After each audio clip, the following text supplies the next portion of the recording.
Mag-charge siya ko sa tiyak balay pa. Mahinit sa tiyak balay pa. Magdahilid sa rin. Ay, hindi din ang gaangot.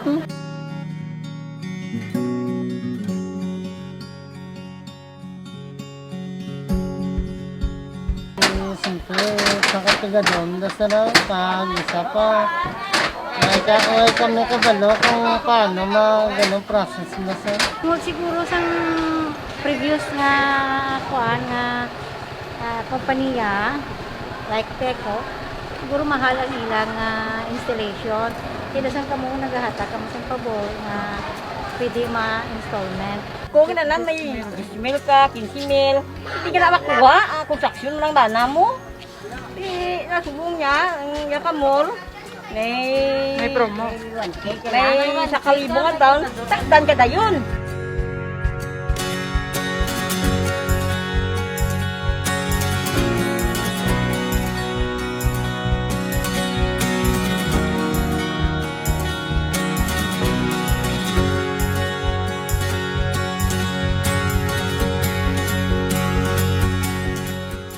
Submitter, hindi mo mapaktan kung kisal dako ang ginahatag sa imo kisal. Tila hindi ko may ara kagid ya nga kontador kay mabala mo gid ang konsum mo kung pila mabayaran mo.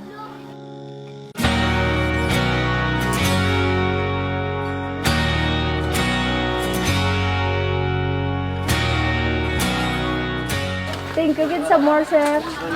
Nga munin taga kami nila nga makatakdan kami nila kuryente. Salamat mo na kay linggaan mo kami kuryente. Ay, para hindi namin magtapon din. Nalipay man ko nga nanggin tagaan gid action sang more bala nga madasig na may kontador ang kada isa. Nagapasikat ng tuing nga may suga. Ako akong bala kami niya. Salamat na may labot na wala pa kalabot kasi may suga na. Why TV ah? Kaya balay lang ko natanaw TV. Subong mo baka lagi ko TV. May suga na kami kuryente na kami. In behalf sa amon nga barangay council sa amon nga pagpamuno ni barangay Likinsing, nagapasalamat kami sa more nga gin-prioritize niyo gid ang amon nga barangay kag kalipay man ang pumuluyo nga sa kadugayon nila nga wala sila sang suga at least ara na.